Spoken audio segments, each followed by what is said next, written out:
स्वतंत्रता के 75 साल एक देश के, एक राष्ट्र के सफर में, राष्ट्रीयता के जर्नी में सबसे महत्वपूर्ण एक मील का पत्थर ऐसा कह सकते हैं। It's a very significant moment for us all. That's why हमने बहुत पहले ही तैयार किया है, राष्ट्र पर प्रेम भक्ति रखने वाले सभी लोग, वो सरकार हो, तमाम राज्य सरकारें हो, अन्य गैर सरकारी ऑर्गेनाइजेशंस हो, राष्ट्रभक्त लोग हो, पहले से ही तैयारी करना प्रारंभ किया है। ये एक खास डिफरेंस स्वतंत्रता मिलने के समय भी हम सभी को मालूम है। ऑफ कोर्स दिल्ली में बहुत खूब सेलिब्रेशंस चल रहा था। 1947 अगस्त 14 मिडनाइट एंड 15 मॉर्निंग को बहुत बड़ा त्योहार मना रहे थे कुछ लोग, लेकिन हम सभी को मालूम है महात्मा गांधी जी दिल्ली के इर्द गिर्द नहीं थे, यहाँ नहीं थे। Why he was not there हम सभी को मालूम है। हम सभी के उस जमाने में जिए हुए लोगों के मन में एक बहुत बड़ा दुख भी उसके साथ था, बिकॉज हमारा भारत डिवाइड हो गया था। स्वतंत्रता मिलने के साथ साथ ये पार्टीशन हो गया। बाद में 25 साल जब पूरा हो गया 1972 में, उस समय भी मेरे ख्याल से आज से तुलना करने के समय उतना बड़ा त्योहार नहीं हुआ था, सेलिब्रेशंस नहीं हुआ। क्यों नहीं हुआ ये भी हम विचार करने लायक विषय है। मैं शोधार्थी यहाँ बैठे हुए बहुत सारे सुधी जनों को ये विषय सोचने का जो मैं दे रहा हूँ। Why there was no such big celebration in the sense अभी जो तैयारी कर रहे हैं भारत के अंदर और भारत के बाहर, एक साल से इसके जो विषय हमारे सामने आ रहे हैं, why it does not be? And again I would like to ask, in 1997 also, अभी के हिसाब से अगर देखा है तो when we are comparing it, that एक प्रकार से हमारे मन में एक दुख मंडराते हैं, क्योंकि जहां पहुंचना चाहिए था भारत, वहां तक हम पहुंचे हैं क्या, उस प्रकार के वेदना दुख मन में होता था। लेकिन अभी थोड़ा मैं शुरू से ही एक बात बताकर मेरे विषय में प्रवेश कर रहा हूं, but that is not the situation as such. I am not saying everything has been satisfied, everything has been fulfilled. No, but still there is a hope in the general public. Bharat as a whole एक प्रकार से एक विश्वास जग रहा है, एक आशा आकांक्षा, the aspirations and hope of especially the young generation has increased. It has been ignited like anything. APJ Abdul Kalam ji ने जो पुस्तक लिखा है ना, ignited minds, actually the young generation, हमारे यहाँ के युवा पीढ़ी के मन में, आम समाज के अंदर एक प्रतीक्षा, एक एक्सपेक्टेशन, एक होप, वो होप का एक उजाला उनके मन में आ गया है। ये चेंज का, इस ट्रांसफॉर्मेशन के बारे में भी जरा विचार करने लायक विषय है, क्योंकि मुझे लगता है फिर से भारत के हृदय क्षेत्र में भारत फिर से आ गया है। भारतीयत्व पर गर्व रखने वाले लोगों का जो संख्या बढ़ रहा है, और they are hoping that everything is going to be set right, and also Bharat in the coming years surely हम एक एमर्जिंग सुपर पावर के रूप में भारत आ रहा है, ये विश्वास आ गया। इसका कारण भी आप लोग चर्चा करना चाहिए। अभी जो हम विषय में प्रवेश हो गया है, स्वतंत्रता स्वाधीनता मिलने के लिए हम सभी को मालूम है एक लैंडमार्क इंडिपेंडेंस मूवमेंट भारत के अंदर हुआ था। लैंडमार्क इसलिए कर रहा हूं, एक ऐतिहासिक स्वतंत्रता संग्राम। क्या पूरे विश्व में कॉलोनियलिस्ट के विरुद्ध में, उपनिवेशिकवाद के लोगों के खिलाफ स्वतंत्रता संग्राम हुए, इससे क्या फर्क है, क्या चेंज है भारत के स्वतंत्रता संग्राम का? इसका first and foremost thing I would like to present before you is, as Bharat, again quote and quote में मैं कह रहा हूं, as Bharat we have started our independence struggle long back, very long back. It was a long independence struggle. बाकी बहुत सारे स्वतंत्रता संग्राम जहां जहां हुए, ये सभी देशों को इस प्रकार का एक क्रेडिट उन्होंने बता नहीं सकते हैं। but our independence struggle was a long one. Here we have to seriously think about the mainstream history books which were referring, which were जो लिखते हैं स्वतंत्रता संग्राम के बारे में, अगर इन बिटवीन लाइन में हम पढ़ा है तो I know whom I am addressing. यहाँ जो आए हुए लोग सब यूनिवर्सिटी के बहुत विद्वान लोगों के सामने, इसमें हिस्ट्री प्रोफेसर्स भी होंगे, मैं क्षमा मांगकर पूछ रहा हूं। The main stream history book में अभी भी जो लिख कर रखा है स्वतंत्रता संग्राम के बारे में अगर देखा है तो कुछ लोग कहते हैं ये स्वतंत्रता संग्राम के लिए उतना बड़ा हिस्ट्री वगैरह नहीं है जी। कुछ लोग कहते हैं 1857 में शुरू हुआ, दैट मीन्स इसलिए है ना फर्स्ट वॉर ऑफ इंडिपेंडेंस ऐसे कहते हैं 1857 को।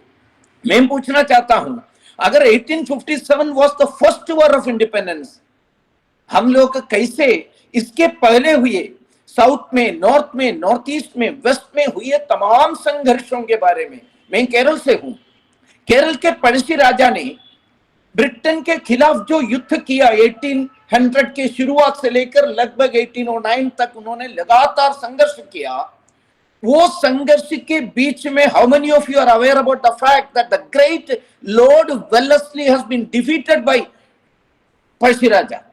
The great Lord Wellesley, the so-called great Lord Wellesley, who defeated Napoleon in Waterloo, was defeated before that by Parsi Raja in Wayanad.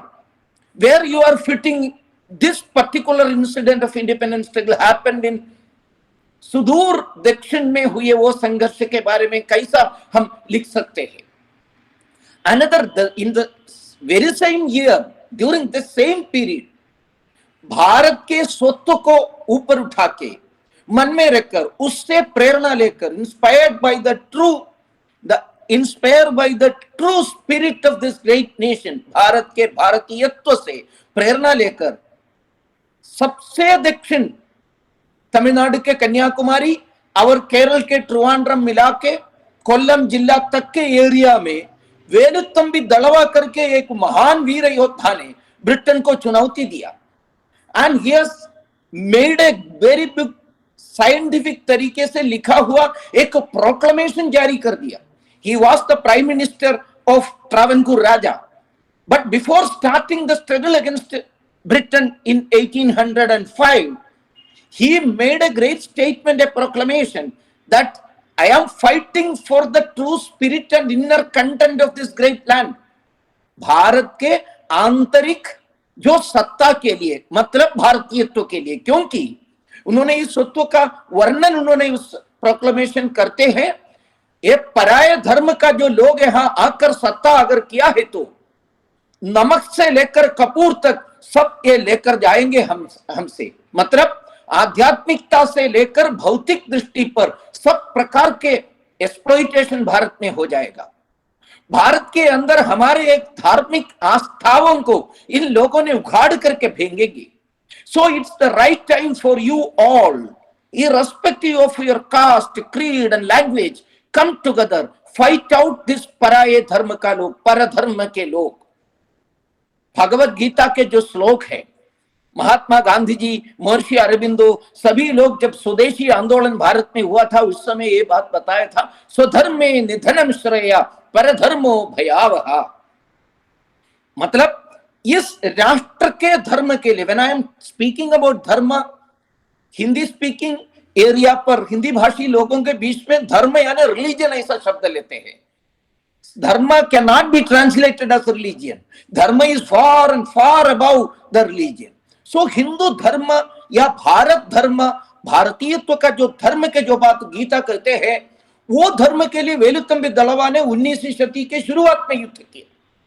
उसके भी पहले भारत के अंदर जो ये वेस्टर्न कॉलोनियलिस्ट प्रवेश किया, कब प्रवेश किया हम सभी को मालूम है, in the end of the 15th century 1498, 1498 में वास्को द गामा के नेतृत्व में पुर्तगाल फोर्स भारत के अंदर आ गया है। ये बताने के साथ में केवल आप लोगों को उनके ध्यान आकर्षित करना चाहता हूं, स्वतंत्रता संग्राम केवल अंग्रेजी लोगों के साथ खिलाफ हुआ ऐसा नहीं है। यहां आए हुए सभी वेस्टर्न कॉलोनियलिस्ट के खिलाफ जो हुए, उस स्वतंत्रता संग्राम की कहानी, ट्रू स्टोरी पूरे विश्व को बताना चाहिए। इसलिए मैं बता रहा हूं, when Portugal force reached Bharat, they have reached Kerala's Calicut beach, Kozhikode के बीच में आ गया था। वो आए हैं ट्रेड के लिए, आए ऐसा कहते हैं, ट्रेड के लिए, व्यापार। हम सभी हमारे भाषणों में भी, प्रवचनों में भी, बहुत बड़े बड़े राष्ट्रभक्त लोग भी कहते हैं, देखिए western colonialist came here for trade and at last they make use of और ओके, ठीक है, डिसऑर्गेनाइज्ड नेचर को यूज करते हुए they came to power. But actually was it true और फुल्ली ट्रू? केवल व्यापार के लिए आए हैं क्या पुर्तगाल फोर्स? केवल व्यापार के लिए आए हैं क्या फ्रेंच? केवल व्यापार के लिए आए हैं क्या डच या अक्का दुक्का हंगरी या स्वीडन के फोर्स भी यहां प्रवेश करने का कारण क्या था? Was it only because of trade? Yes, trade was also a attraction for them. नहीं, because they need money. ये वेस्टर्न कॉलोनीज भारत के अंदर आने के समय उनकी आर्थिक स्थिति बहुत कमजोर था। This is also a fact which we have to understand. Bharat बहुत रिच भी था। ये डच से लेकर पुर्तगाल से लेकर डच, फ्रेंच, इंग्लैंड सहित सभी का जो आर्थिक मामला बहुत कमजोर था, हम सभी को मालूम है ये बात। एंगस मेडिसन ने पूरे विश्व के आर्थिक स्थिति के बारे में खोज करते हुए लिखा हुआ the millennium perspective of the economic financial history of the whole world, उस पुस्तक में 2000 इयर्स का इकोनॉमिक हिस्ट्री लिखा है। उसमें लिखते हैं up to 18th century Bharat was ruling the roost. पूरे विश्व के आर्थिक नेता भारत थे। हमारे जो हिस्सा अलग अलग जगह पर अलग अलग प्रकार का था। In the first century it was 28 to 30% of the पूरे विश्व का। By 17th century and 18th century it was 25 to 26% of the, that means 1/4 of the total economic trade Bharat के पास में था। What was the condition of England at that time? England और US मिलकर 1% था, 1 या 2% था पूरे ट्रेड का उनका जो हिस्सा, उनका जो आय। मैं कहने के मतलब when they reached here, trade was also a purpose, but why? Their आर्थिक उनके जो financial situation was very poor, and again when they came here, trade के लिए आई, इसके साथ साथ सत्ता और इसके साथ साथ भारतीयत्व को नष्ट करना, यह भी उनका लक्ष्य था।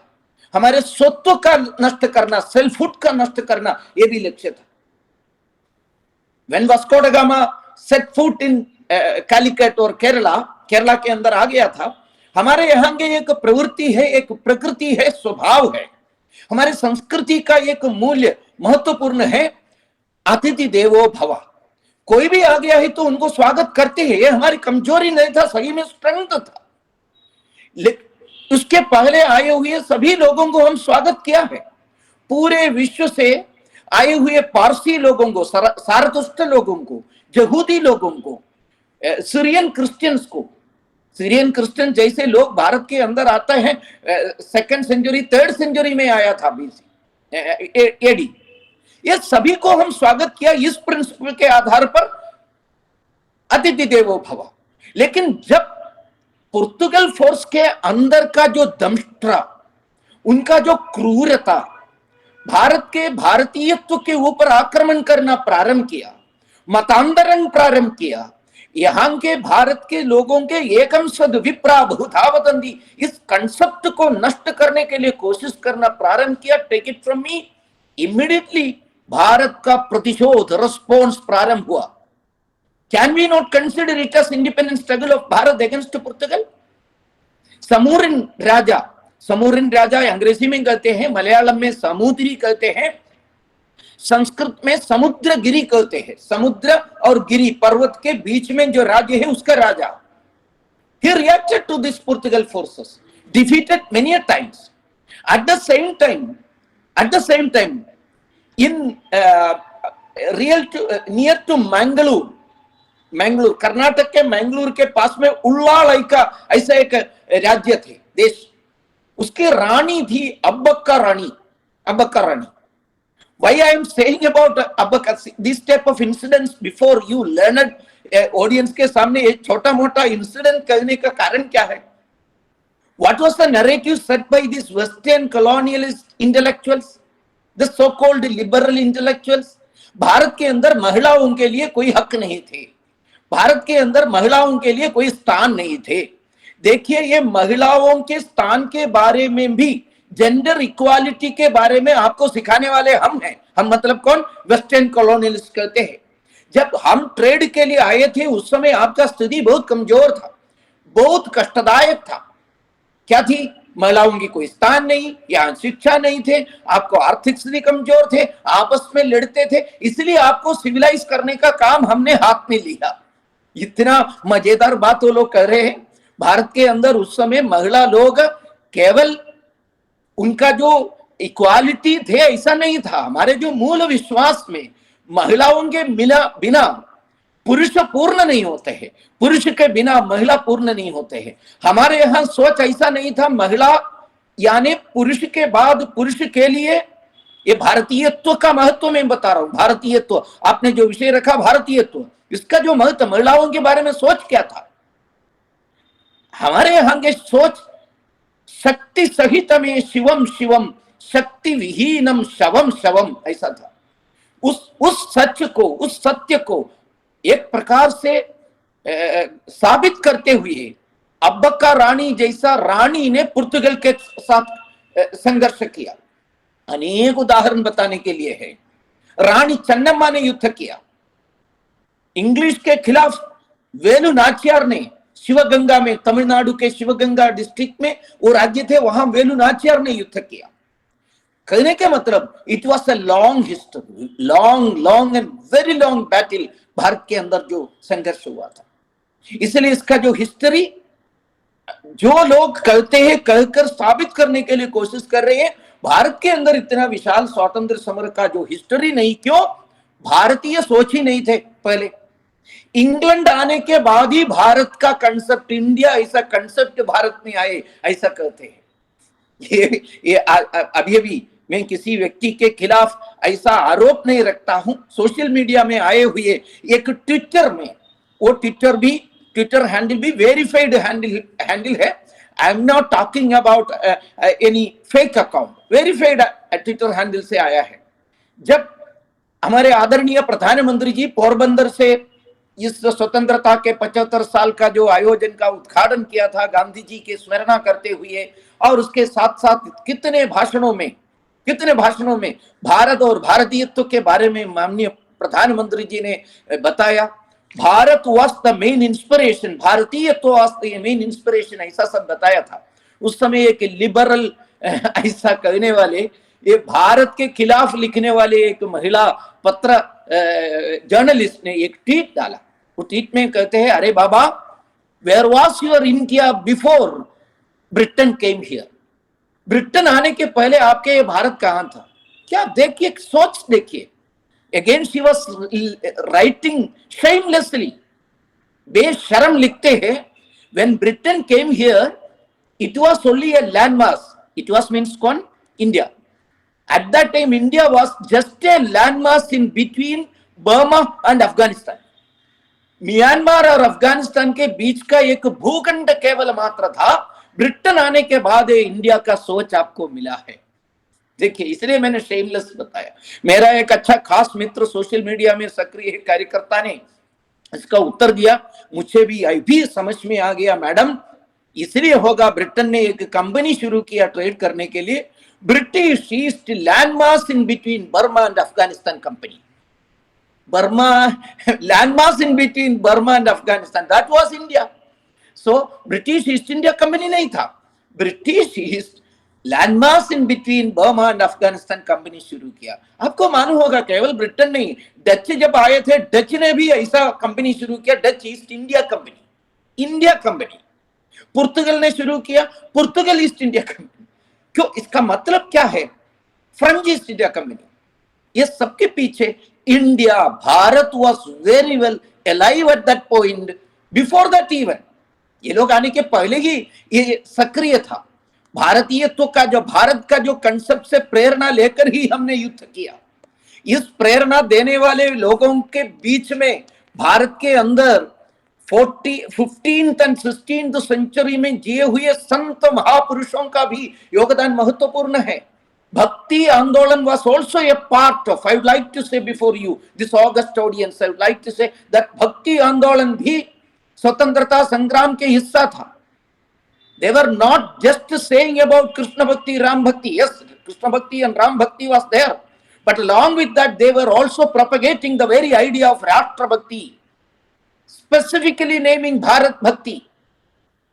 मैं अक्सर उदाहरण बताने के लिए मैं सोचते हैं, अलग अलग कार्यक्रमों में भी बताया है, आप लोग भी इसके बारे में सोचने की जरूरत है. मैं 4 उदाहरण बताऊंगा आपके सामने, 4 उदाहरण केवल भक्ति आंदोलन के 4 महापुरुषों के, संतों के कविताओं में. Let us start from Gujarat. Gujarat के महान संत नरसिंह मेहता, अब सभी के मालूम है, वैष्णव जन तो तेने कहिए जो जे पीड़ पराई जाने रे, एक हमको सिखाने वाले महान Narsinh Mehta. What was his time? 15th century के मध्यकाल में जिया था Narasimha Mehta. When he was talking about bhakti, along with that he wrote about Bharat के वस्तु भी बताया था. Bharat was there. क्या कहा? भारत खंड भूतल माँ जननी, गोविंद को गुण गायो रे, धन धन तेनी माता पिता रे, धन धन तेनी काया रे, गोविंद को गुण गायो रे. गोविंद की गुण गाने के साथ साथ, यहाँ गुजरात के लोग होंगे, क्षमा कीजिए मेरे गुजराती प्रोनाउंसिएशन ठीक नहीं होगा, लेकिन सब्सटेंस आप ले लीजिए. भारत खंड भूतल माँ जननी. What was the purpose of a rishi? To talk about a particular nation. Yes, he was well aware about the fact that without Bharat this shreshtha भक्ति भी नहीं रह सकते हैं. इसलिए संपूर्ण भूमि के, पृथ्वी के माता इस रूप में विराजमान भारत के ऊपर भक्ति रखो, ये भाइयों बहनों, भारत के लिए काम करो. उस जमाना क्या था आप सभी को मालूम है. भारत के बाहर से इस्लामिक कॉलोनियलाइजेशन प्रारंभ हुआ था, इसलिए उन्होंने लिखा ये भारत खंड भूतल माँ जननी. Let us go to south. ये तो वेस्ट के बारे में मैंने बताया. साउथ में पूंदानम, मेरे केरल के, मेरा कहना तो ठीक नहीं, आप सभी का है. केरल के महाकवि उस समय के, वो भी 15th सेंचुरी के एंड में जन्म हुआ था. 16th सेंचुरी 1547 में उनके समाधि हुई. उनका नाम था Poonthanam. Any of you can write Poonthanam, POONTHANAM, अंग्रेजी है तो. लगभग नरसिंह मेहता के कविता के ट्रांसलेशन जैसा. ट्रांसलेशन करने के लिए कैसे मिले होंगे ये कविता, गुजराती कविता? क्या व्हाट्सएप थे क्या उस समय? नरसिंह मेहता सुबह उठकर व्हाट्सएप में मैसेज भेजा, अरे पूंदानम, मैंने गुजराती में एक कविता लिखी भारत के बारे में, आप भी करो मलयालम में. ऐसा कहे क्या? IT नहीं था, व्हाट्सएप नहीं था, लेकिन भारतीयत्व का संबंध, भारतीयत्व का strong link was there in between Narasimha Mehta and Puntanam. So Puntanam wrote a kavita in which he was saying, I am not quoting all, भारतमाय खंड मोळिन्युल्ल पारिलेंगुमेलु तल्ल निर्णयम. देखिए वो लाइन देखिए, गुजराती भाषा और मलयालम भाषा में भी समानता है. भारत ही है. पूंदानम ने लिखा भारतमाय खंड मोळिन्युल्ल पारिलेंगुमेलु तल्ल निर्णयम, अत्र मुख्यमायुल्लोरु Bharatam. Bharat was that important. That is this land. इसलिए हम सभी लोग ऋषि मुनियों के लिए भी जन्म लेने के लिए तप करना पड़ा ऐसे देश में, आइए इस देश के लिए काम करिए, ऐसा पूंदानम ने लिखा. Was Bharat at that time also living here? Bharat was the prerana. And again I am going to east, none other than the great श्रीमंत हंकर देवा. इनका जो कालखंड था 1449 से लेकर 1547 तक है. लगभग 92-93 इयर्स जिया थे महान शंकरदेव ने क्या लिखा? धन्य धन्य कलिकाल, धन्य नर तनुबाल, धन्य धन्य जन्म भारत वर्षे, तब जब यज्ञ तेजी तमरतावे तु नाम खुबिशु हर्षे. What is the meaning? Bharat के महत्व के बारे में साउथ में पूंतानम, वेस्ट में नरसिंह मेहता, ईस्ट में शंकरदेव, लगभग एक ही समय, they were all contemporaries in the sense. इसी समय पंजाब के गुरु नानक देव ने भी लिखा, सच की वाणी आवे नानक सच सुनयासी, सच की बेला काया कपट टुक टुक हासी, हिंदुस्तान समालसी हो समालसी बोला। What is the meaning? Bharat या हिंदुस्तान उस समय भी जिए थे। That Bharat was the Prerna for the स्वतंत्रता संग्राम। स्वतंत्रता संग्राम की प्रेरणा भारत था और भारतीयत्व था। मैंने वेलुतंबी का उदाहरण बताकर आपको बताने के लिए कोशिश किया। महर्षि अरबिंदो ने भी इस भारतीयत्व के बारे में डिफाइन करते हुए, बहुत अच्छी तरह डिफाइन करते हुए उन्होंने एक बात बताया था स्वतंत्रता संग्राम के बारे में। Without remembering these great personalities who fought for this great India, great nation's independence, they were taking inspiration. Inspiration has been imbibed from the Bharatiyatva concept of the content or the Sotwa of this nation. Aurobindo has analyzed it very clearly. Succinctly उन्होंने clear किया. I am quoting. The task we set before ourselves is not mechanical but moral and spiritual. देखिए, first sentence itself is showing that Bharatiyatva or the moral inner content of this nation, spiritual inner content of this nation is our task. Again he is saying, again, we aim not at the alteration of a form of government but at the building up of a nation. एक राष्ट्र के निर्माण के लिए, ये राष्ट्र के पुनर्निर्मित के लिए हमने कोशिश करना है, केवल एक सरकार के बदलाव लाने के लिए था नहीं था। इसको और क्लैरिफाई करते हुए वो कहते थे, ऑफ दैट टास्क, उस स्वतंत्रता संग्राम, politics is a part but only A part. Politics is a part, but only a part. We shall devote ourselves not to politics alone, nor to social questions alone, nor to theology or philosophy or literature or science by themselves, but we include all these in one entity which we believe to be all important, the dharma, the national dharma, which we also believe to be universal.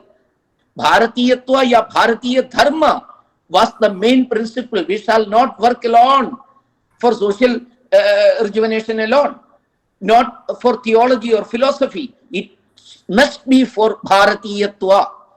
That is the relevance of your topic, I would like to say. Again, he is saying there is a mighty law of life, a great principle of human evolution, a body of spiritual knowledge and experience of which India has always been destined to be guardian, exemplar and missionary. This is the Sanatana Dharma or the Bharatiyatva. Under the stress of alien impact, she has largely lost hold not of the structure of that Dharma, but of its living reality. It's a bit long quotation, sorry. I am giving आपके जो topic के लिए सबसे सटीक एक उदाहरण है, इसलिए मैं ये दे रहा हूं. For the Dharma of India, Bharat is nothing if it is not lived. It has to be. देखिए, स्वतंत्रता संग्राम क्या के लिए, काय के लिए होना चाहिए? अरविंदो कहते हैं, this sentence is most important thing. It has to be applied not only to life but to the whole of life. Its spirit has to enter into and mold our society, our politics, our literature, our science, our individual character, affections and aspirations. Unquote. हमारे सब प्रकार के आशाओं के, आकांक्षाओं के अंदर भी इस spirit imbibe होना चाहिए. That is the true independence struggle. That was the spirit behind the वंग भंग विरोधी आंदोलन. 1905 से लेकर 1911 के बीच में हुए वंग भंग विरोधी आंदोलन क्यों जीता? Why it was, how it was a complete success, convincing success. The mighty English power came before us and they have surrendered before us. Bharat के जनमानस के सामने वो झुके. क्यों? अरबिंदो के इस प्रिंसिपल के आधार पर आम समाज लड़ रहे थे. No, we will not allow you to divide one of our state, the great Bengal को डिवाइड करने के लिए हम अनुमति नहीं देंगे, ऐसा उन्होंने बताया था. And they made Bharat Mata and Bharatiyatva the central principle of that swadeshi आंदोलन और वंग भंग विरोधी आंदोलन. वंग भंग विरोधी आंदोलन का सेंट्रल फिगर्स क्या थे? किसी व्यक्ति नहीं था, किसी बड़ा नेता नहीं था, किसी भी नारा भी नहीं था, को एक ही नारा था, वंदे मातरम, भारत माता की जय, and only some symbols, that was Bharat, Bharat Mata, भारतीयत्व।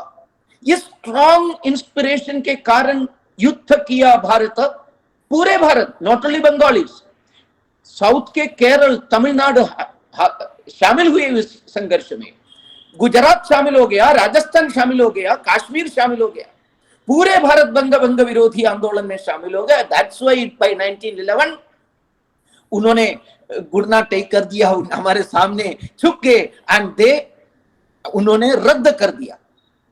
I would like to ask only one question before this august audience. Intellectuals, professors, academicians, especially history and political science and social science के प्रोफेसर्स के शोधार्थियों के सामने मैं एक क्वेश्चन विनम्रता पूर्वक पूछना चाहता हूं। What happened in between 1911 and 1947? 1911 में वंगभंग विरोधी आंदोलन कन्विंसिंग विक्टरी था, but by 1947 when the whole Bharat was divided, partition हुआ, विभाजन हुआ, उस विभीषिका का कारण क्या था? क्या कमजोरी पड़ी बीच में? एक ही विषय था मेरे ख्याल से, and I am putting before you some suggestions, some observations made by me. मेरा जो ऑब्जर्वेशन है, ये भारत और भारत माता और भारतीयत्व, what which Aurobindo has said, the very spirit of this nation, which was the task of ourselves when we are fighting, that spirit has been purposefully diluted by some persons or some governments or some political organizations. हमारे यहाँ बीच में, यानी वंगभंग विरोधी आंदोलन में भाग लेने के लिए हमारे यहाँ के मुसलमान समाज में अच्छे देशभक्त लोगों को कोई बाधा नहीं थे। They never asked, yes, East Bengal is for us, so it is to be made. ऐसा नहीं बताया। yes, कुछ लोगों ने किए होंगे, लेकिन आम मुसलमान समाज भी हिंदुओं के साथ मिलकर लड़ाई की। वही Bharat, भारतीयत्व was their Prerna for the independence struggle. But आगे चलकर कुछ लोगों ने साजिश के तहत, I know how serious allegation is I am making. I am no, with all proof I am saying, many of the leaders, some political parties and the British government, they formulated so many theories, and at last क्या हुआ था? The Vande Mataram, the power packed mantra which inspired the whole Indians to fight against the British hegemony, Vande Mataram has been ousted out of Indian independence struggle programs. 1923 में क्या हुआ था? वंदे मातरम गाने के लिए आक्रोश, यानी इसको प्रोटेस्ट किया स्वतंत्रता संग्राम के नेता या कुछ पॉलिटिकल ऑर्गेनाइजेशन के नेता लोगों ने। वंदे मातरम वाज बैंड, भारत माता की जय वाज बैंड, वंदे मातरम नारा भी ये कर दिया था। सो and some sort of appeasement towards the minority community started, and because of all these, हमारे ये spirit, the inner content has been diluted. dilute होने के कारण by 1947 we were not able to fight against the British. देखिए 1905 में Britain was the most strong empire in the world, but by 1947 Britain was not that strong. They were weak, they were a devastated country. Bharat के अंदर politically, organizationally we were strong, but inner content has been diluted. भारतीयत्व has been diluted. That's why Bharat में विभाजन के विभीषिका को हम सामना करना पड़ा। लाखों लोगों की हत्या हुई, खून की नदी बहे भारत के अंदर, वो वेदना, that pain is still haunting us. अभी हम इस भारत के अंदर स्वतंत्रता मिलने के बाद के 75 इयर्स में जो कुछ हमको मिला है, अच्छा है, बहुत प्रोग्रेस हुई है, डेवलपमेंट हुई, कोई बात इसमें शक नहीं। We became a space power, we became a nuclear power, we became an economic power, we are an emerging superpower, there is no doubt. But one question is still haunting us, whether we have achieved everything which we can be, which could be. हमको पा सकते थे, ये सब हमको मिल गया है क्या? इसलिए हमको उस दृष्टि पर आगे बढ़ने का एक संकल्प लेने की आवश्यकता है।